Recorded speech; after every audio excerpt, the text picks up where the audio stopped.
Hola, buenas tardes, buenos días, buenas noches, según el momento en que usted conecta con esta presentación, con un tema tan interesante, tan intrigante y tan difícil hoy como es cuando los hijos desobedecen.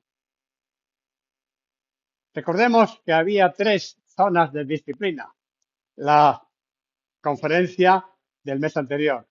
La zona roja, que era la conducta intolerable. La zona amarilla, que era la conducta que no nos gustaba, pero que la tolerábamos. Y finalmente la zona verde, que era la zona deseada, agradable, positiva. En la zona roja decíamos que la conducta intolerable pone en peligro el bienestar de la familia, el ambiente. Expresa a veces crueldad y, por supuesto, muchas veces agresividad. Y decíamos que si lo toleramos, entonces mm, creamos todavía más conflictos. Y si ponemos control y normas, entonces se reduciendo la ansiedad. Es curioso, muchos niños, los niños que no insultan a sus padres, que no les han dejado insultar a sus padres, tienen menos ansiedad interior en su espíritu. Veamos las normas. Las normas para tener que actuar después ante las acciones de obediencia o desobediencia, primero hay que establecerlas. De manera que ponemos ahí como, como tres actuaciones. Establecer las normas, actuar cuando cumplen y actuar, que es la parte importante de esta conferencia, cuando vienen las transgresiones. Establecer las normas. ¿Qué es establecer las normas? En primer lugar, es promulgarlas. Es decir, decidirse a mandar. Después de oír a los hijos o después de ver lo que ellos más o menos opinan, decir claramente lo que se va a exigir, lo que se va a exigir seriamente.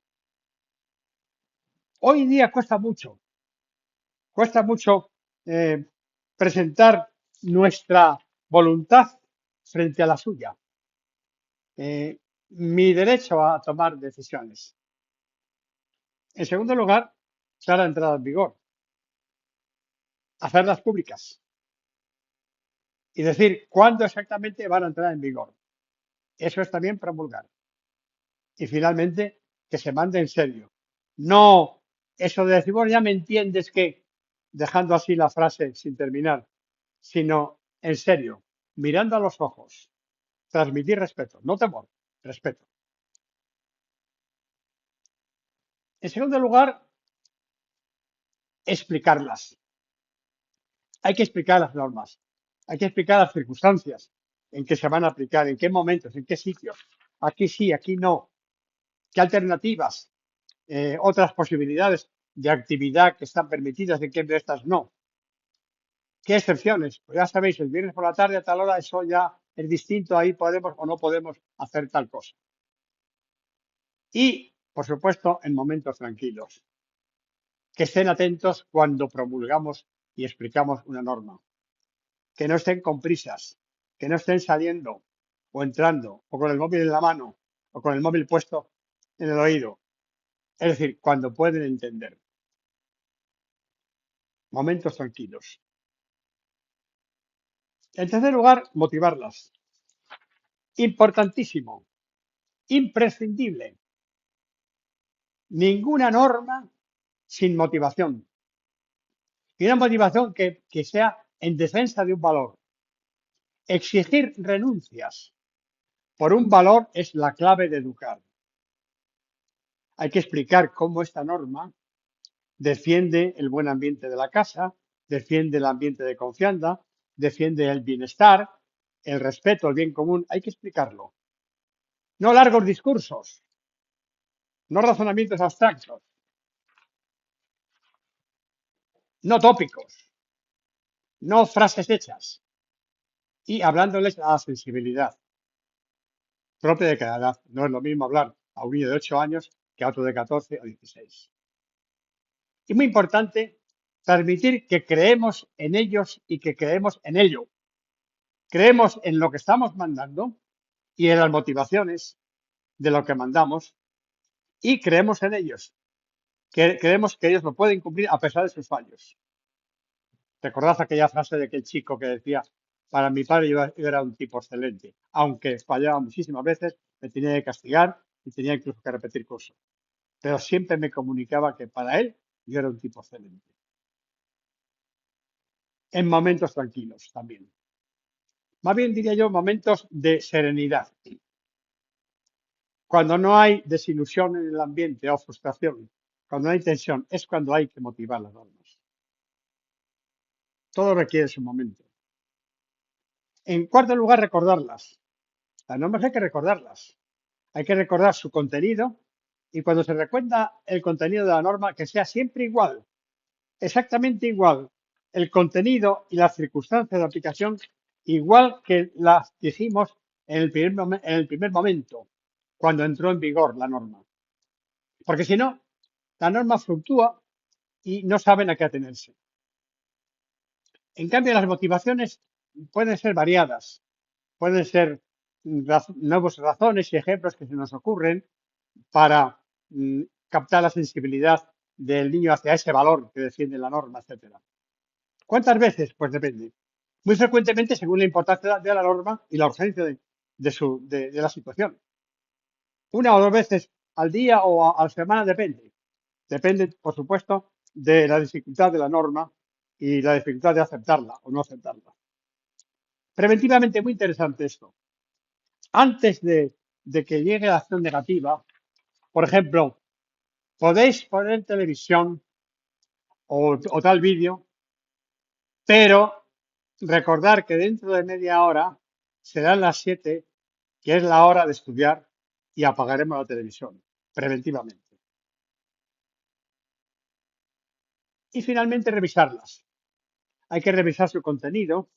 Cuando vemos que no acabamos de lograr la creación de hábitos con estas normas, se ve que algo no funciona en la norma. Habrá que revisar su contenido, sus motivaciones quizá no fueron acertadas, el cuándo, el cómo. Hubo verdaderamente consenso entre el padre y la madre acerca de esta norma, porque eso lo captan ellos. Si hubo una exigencia de acuerdo con su edad, etcétera. Introducir modificaciones no es malo, no desautoriza, más bien mejora la norma y por tanto nos autoriza más. Veamos ahora cómo actuar cuando las cumplen. Muy fácil, pero hay que hacerlo. Es importante gestos, palabras de aprobación, en algún caso un pequeño detalle, un pequeño premio a un hijo concreto o hija o al grupo de hermanos, porque todos juntos han actuado bien en una cooperación de ayuda en la familia. ¿Cómo actuar ante las transgresiones? Este es el punto importante de esta charla. Ante las transgresiones de la norma. Tres principios importantes. Primero, no atribuir el incumplimiento, la desobediencia a mala voluntad, porque estamos juzgando y estamos de alguna manera desconfiando. No atribuirla nunca a mala voluntad. Muchas veces ellos incumplen la norma, pues por falta de atención, por inmadurez propia, porque hay otros atractivos que tiran más de ellos y que les hace olvidar la norma. Si atribuimos el incumplimiento a mala voluntad, estamos transmitiendo desconfianza. Además de declararles desobedientes, ellos se sienten descalificados, se sienten clasificados y juzgados. Tampoco hay que ser permisivos. Ante las primeras transgresiones, dice uno, atajar al principio el mal procura. Si llega a echar raíz, tarde se cura. Es decir, cuidado con ser permisivos ante las primeras transgresiones. Por favor, una norma recién estrenada, no la dejemos en ridículo si enseguida la permitimos que se incumpla. Y ellos también tratan de tantear si esa norma va en serio y por tanto tratan de incumplir a ver qué pasa. En tercer lugar, muy importante, actuar y reaccionar ante los hechos, no ante los sentimientos. Los sentimientos gustan o no gustan, pero no se castigan. Surgen sin control de la persona.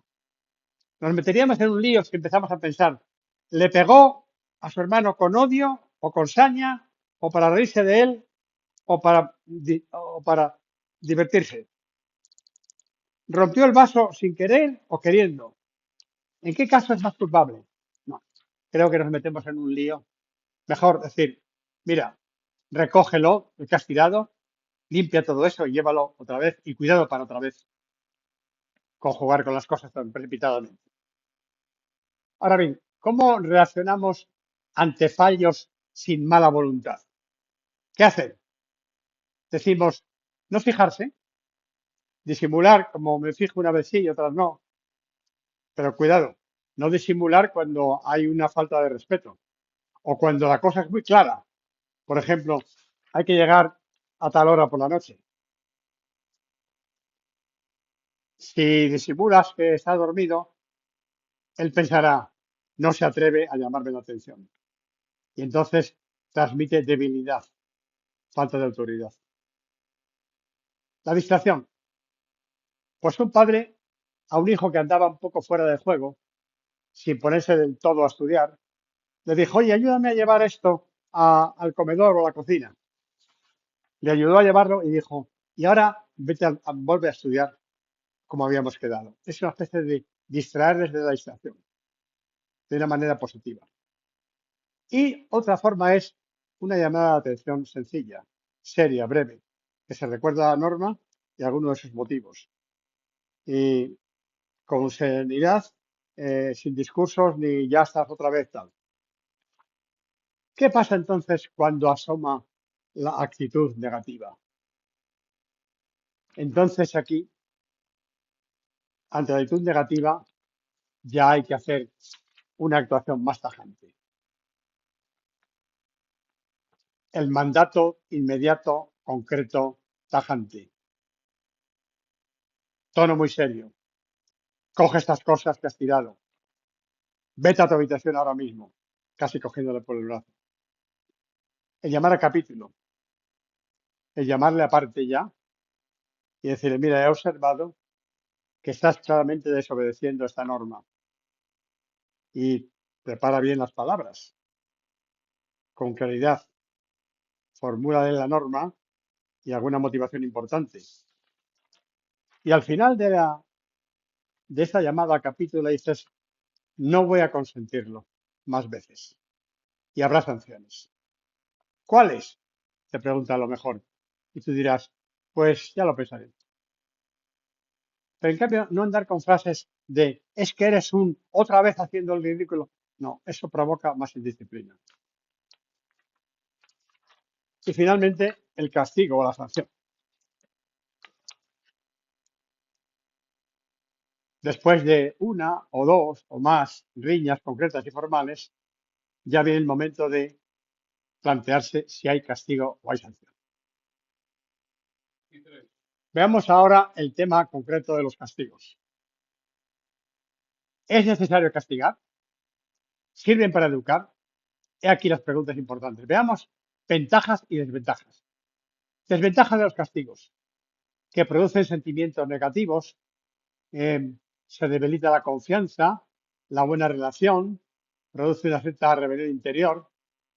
En segundo lugar, producen que los hijos se empiezan a engañar y a mentir para evitar el castigo.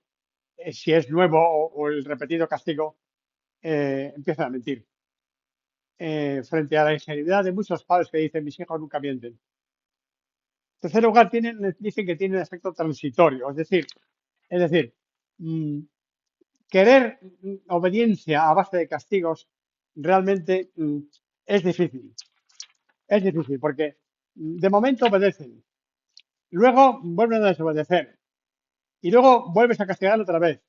Y esto exige una constancia y una vigilancia continuas y al final los padres se cansan de castigar. Y otra desventaja es que hay niños, por su modo de ser, que son muy sensibles y que el castigo les crea inseguridad afectiva y temor a los padres. Y además se dice que eh, parece el castigo como una fría multa vindicativa o un escarmiento, pero sin valor educativo. Y que los buenos educadores no necesiten castigar. Efectivamente, conocemos por experiencia eh, educadores y padres que manejan brillantemente la motivación positiva, la alabanza, la censura, mandan poco y bien, no dan normas en momento inoportuno, etcétera. Veamos ahora las ventajas del castigo. A veces es el único modo de hacer entender a un hijo que eso es importante y necesario cumplirlo y que no se puede tolerar. Y además, si se repite de un modo insolente. En segundo lugar, sirven de ejemplaridad para los demás. Los hermanos, si ven que toleras y que consientes las faltas de obediencia.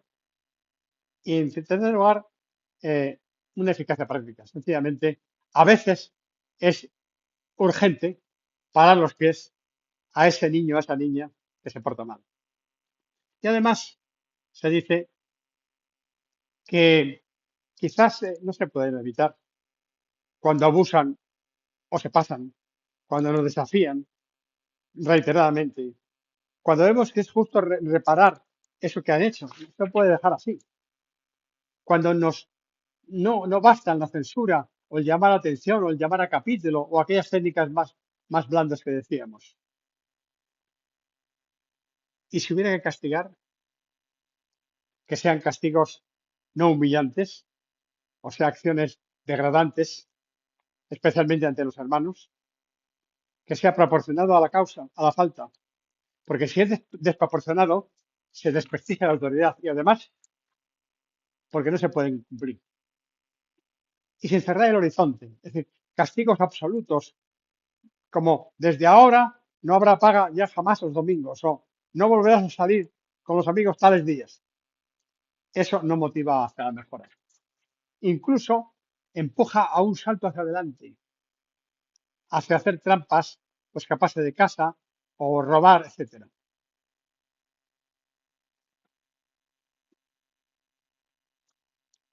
En todo caso, no cortar la relación personal. El castigo es un lenguaje duro, es un lenguaje de hechos y levanta reacciones negativas y terquedad. En otro momento habrá que tener un contacto más afectivo, más reparador, buscar las causas, em, ver, escuchar sus justificaciones, animarles a dar pequeños pasos, etcétera. Esto también comunica y transmite que seguimos confiando en ellos. Las consecuencias de los actos. Es el mejor castigo. Reparar los daños que se derivan del incumplimiento de la norma. Si no estudia lo convenido, de lunes a viernes, pues el sábado no podrás salir. Si destrozas la ropa, tendrás que ponerte la ropa vieja que no te gusta, porque yo no te voy a comprar otra. Si no arreglas la habitación, no tendrás más tiempo para ver televisión o vídeos hasta que no termines de arreglarla. Es decir, son consecuencias de los actos. Y todo con naturalidad, sin agresividad, con un gesto de serenidad, sin agresividad contra la persona, el niño. ¿Y qué decimos del castigo corporal? Decididamente no, porque tiene todos los inconvenientes. Es humillante, provoca agresividad, no tiene relación directa con la falta cometida. ¿Y qué decimos del cachete ocasional? Yo tampoco lo aconsejaría, porque además hay gente que tiene la mano muy larga. Finalmente, también saber perdonar es positivo a veces. Si vemos que hay reconocimiento de la falta y cierto remordimiento o pesar de ello, y que no sea muy frecuente el perdonar. Por eso hay que pensar muy bien la sanción y darle esta solemnidad y formalidad. Es decir, lo he pensado bien y he decidido eh, perdonarte por esto y por esto. Es como el derecho de gracia. Eso no significa debilidad. Debilidad es no castigar por pereza o por miedo al chantaje afectivo, que no me quieran, o por dejadez total para que hagas lo que quieras. Y cuando vienen y surgen fuerzas ocultas de terquedad que refuerzan la terquedad en algunos adolescentes. Cuidado, no podemos con ningún medio que obedezcan y que creen hábitos. A veces hay que saber perder batallas, no querer vencerles como sea a toda costa. Son a veces situaciones y actitudes de los adolescentes muy duras que no ceden y que no ceden a obedecer. Hay que olvidarse de vencerles a toda costa. Queridos amigos, esto es todo lo que se nos ha ocurrido acerca del tema de dar normas, establecerlas y actuar ante las transgresiones. Recordemos, recordemos siempre que esto es un conjunto de estrategias. Educar es un conjunto. Se complementan las estrategias. El diálogo, el mandato, el elogio, la censura, quizá a veces el castigo no humillante, la motivación de valores, pero una sola no tiene la varita mágica. Todas ellas se complementan y se necesitan. Enhorabuena a vosotros que os atrevéis a actuar cuando ellos desobedecen, de acuerdo con esta escuela de padres online. Y no digamos que además tenéis el libro Atreverse a educar en la familia. Enhorabuena a todos. Próxima sesión, 21 de marzo. Feliz fin de trimestre. Buenas tardes, buenos días, buenas noches. Adiós a todos. Un abrazo.